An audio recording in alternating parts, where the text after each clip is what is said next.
Okay, right, good afternoon or evening, ladies and gentlemen. I must say I'm a little daunted by coming to the Bow Group because I have to tell you a little story here. When I was a student, it was only the extremely bright people who aspired to be in the Bow Group. It was well beyond my status, frankly, so I've got great expectations as to how challenging you would be. But then I read a little bit about your chairman's biog, and I worked out that he was mortal along with the rest of us, as he's currently, or previously I think, Deputy Chairman of Brent East Conservatives, which is a role I'd also played, and therefore I know he's a foot soldier as well as a great intellect, apparently. But then I thought, on the less daunting side, I thought luck is with us tonight, because I looked upon the wall there and I see the picture of Joe Chamberlain, I think, because my eyesight isn't very brilliant, but I think the plaque says that's Joe Chamberlain, yeah? Now, he would definitely have approved of the big society. Indeed, you could argue that he had actually designed the big society about 140 years before David Cameron, and all we're doing is going round the same block again. So I've got one of my personal heroes, being one of Birmingham's greatest exports, looking down on us tonight, so I'm sure that things will go well. Now, my purpose tonight is to talk for about 10 minutes, maybe a wee bit more, no more, because I think these events always come to life with the questions. But in that 10 minutes, my mission is very simple. I want to convince you that the co-ownership or employee-owned model is a better business model than the conventional business model. And the emphasis there is on the word better. It's not alternative, it's not softer, it's not quirkier, it's better. And that means more sustainable, achieving higher returns, and fairer. But crucially, one that is able to beat the conventional business model. This is not a soft option, this is one that actually outperforms. And I'm allowed to say that because the co-owned model in John Lewis has been alive and well for 80 years. There were times when it was seen, frankly, as an utter irrelevance. But over the last 5 years in particular, it's become something that others wish to aspire to. And we have to prove not just that it's soft, cuddly, nice, but actually enables us to outperform Tesco and Marks and Spencer's and Next and those other great beasts of the UK high street. And anybody who knows anything about retailing will know that they are world-class companies, and our co-owned model has to take them on head-on. This is not an easy option. So that's what I want to prove tonight. How am I going to do it? I'm going to talk a little bit about John Lewis and what the model is in John Lewis, but then I want to broaden it out to how that could be applicable to the wider society. So allow me to say a little bit about John Lewis. And I want to kick that off just by reminding you that the John Lewis model has not always been heralded as the answer to some of the world's ills. We've achieved that recently. The last general election, every political party mentioned the John Lewis model in their election manifesto. And interestingly, Ed Davey, privatising the post office, wants to describe it as applying the John Lewis model to the post office, because that's seen as good politics to put the John Lewis name in front of everything. But it wasn't always thus. 10 years ago, there was a very big story in the Sunday Times. The picture that went with it was a John Lewis lorry disappearing over the edge of a cliff. And that was all about our model was an anachronism, irrelevant, couldn't possibly compete in the 90s, the noughties of rampant capitalism. And whoever wrote that article has now got to eat their words, because for certain we are now proving that we can outcompete. So how has that been brought about? Well, the origins of this story go back 80 years to our founder, the guy who set up the John Lewis Partnership. And the story is very simple. He was a private businessman, like so many others. He had a couple of department stores in London. They were John Lewis on Oxford Street and Peter Jones in Sloane Square. Then there were probably 50 department stores in London. Many of them have gone bust. We've obviously become the market leaders. But he thought to himself, in 1929, interesting year, the year that we were just on the verge of the Great Depression, just come out, the general strike, Bolshevism was rampant in Russia. He thought there is a different way of doing business, because he looked at how much money he and his immediate family took out of the business, and noticed that it was more than the rest of all of his employees put together took out. And he just thought, this isn't right. This isn't sustainable. If I don't change, we're probably not going to be here in years to come. So what did he do? He gave away the business and actually passed the ownership of those 2 department store businesses to all of his employees. He did it through a trust settlement where actually the share capital was put into trust, and that trust still exists to this day. So the model has been exactly the same.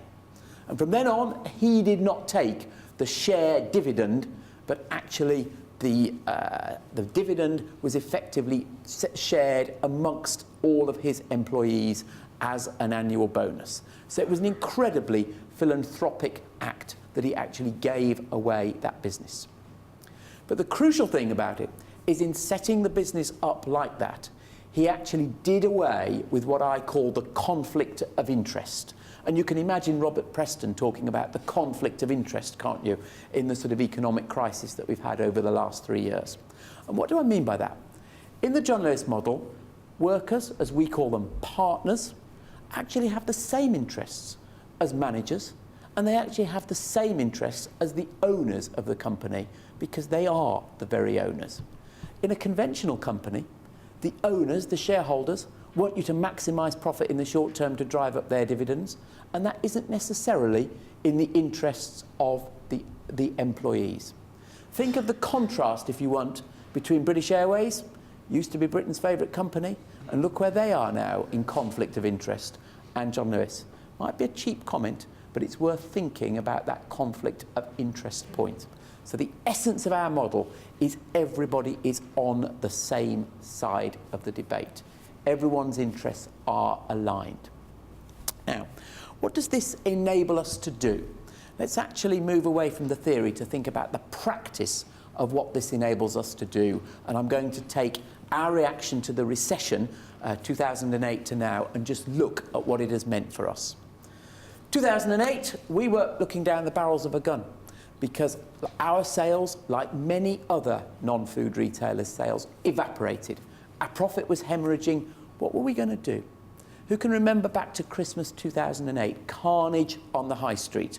Woolworths went bust, Savvy went bust. There were about 150 non-food retailers that went bust. We were not immune from that. But we did 3 things in response to that, and I would only argue that we could only do them because of our ownership structure. And it's doing them that has resulted in us emerging as Britain's favourite retailer. The first was, we could look to the long term. We could take decisions for the long term.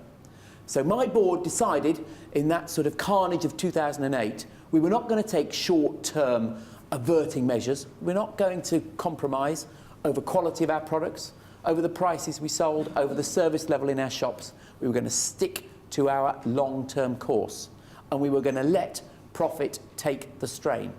And I could do that. Stuart Rose couldn't do that at M&S, because he'd got his shareholders breathing down his neck saying, drive me a short-term return. So he had to do all sorts of stunting, which we stood aside from. His customers thought, this is a con. Our customers thought, they'll be there for the long term. We trust these guys. Second thing we did was we took really tough decisions. How many people do you think John Lewis has told they could be redundant over the last 18 months? 3,300 people. We've not had stories all over the press about the carnage in John Lewis as a result of that.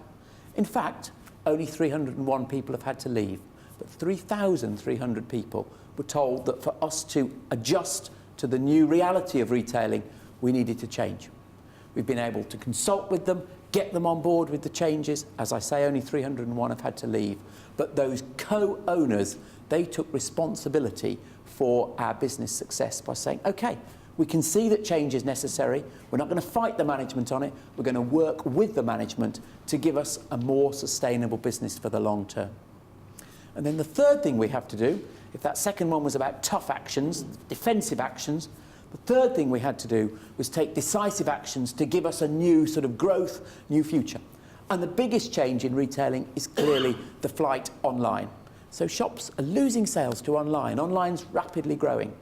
Which company was voted by which, the Consumer's Champion, as Britain's best online retailer earlier this year? Answer, obviously, John Lewis. Who'd have thought that? A fuddy-duddy old department store doing the online game better than Amazon and all of those pure players. And why did that come about? It came about because of our ownership structure. In the difficulties of 2008, we convinced all of our partners that that was the new future for retailing, and every one of our partners in our shops got behind that campaign. So if you go into John Lewis Oxford Street today and we haven't got the stock that you want, carnal sin, I know, but hopefully the partner will say to you, but we can get it online for you, sir. We can have it delivered from our online warehouse within 24 hours. And that's the co-ownership piece really making a practical difference. And that's why last week we were able to announce results that clearly showed that we were caning all of our competitors in terms of market share. So co-ownership actually enabled us to do the right things in response to adversity. So that's the John Lewis story, but the obvious question is this something peculiar about John Lewis, or does it have wider application? And my argument, of course, is that it has wider application, but we're not actually getting hold of that advantage in the economy yet. So let's just have a look at that. First of all, the public sector. Well, the great news is that the new government is, I think, genuinely determined to embrace co-ownership, employee ownership in the public sector. And we've seen the announcements from Francis Maude about the Pathfinder projects, and we are one of the 12 companies working with the government on how they can actually make these make a difference. And it is so important, because one thing Cameron & Co have got to do is improve the efficiency of the public sector. If they do nothing else, that has to be achieved. And I genuinely believe that this is a key to unlocking the productivity in the public sector. So we're pleased to be working on those pieces. And all sorts of examples around the country, from Central Surrey Health to the Health Authority in Nottingham, are beginning to get behind how this can make a big difference. But that, we feel, has sort of got some momentum. The plea tonight, and to you as influencers, is to get momentum in the private sector about co-ownership as well. Now, there is already a good basis on which to build. John Lewis is clearly the biggest co-owned company in Britain, but it's not the only one. There are hundreds of them. They tend to be small companies in the back streets of Birmingham and Manchester and Sheffield, but they're there, and they're contributing 25 billion quid to Britain's economy. But we don't hear much about them. And so what this is about is building on that platform.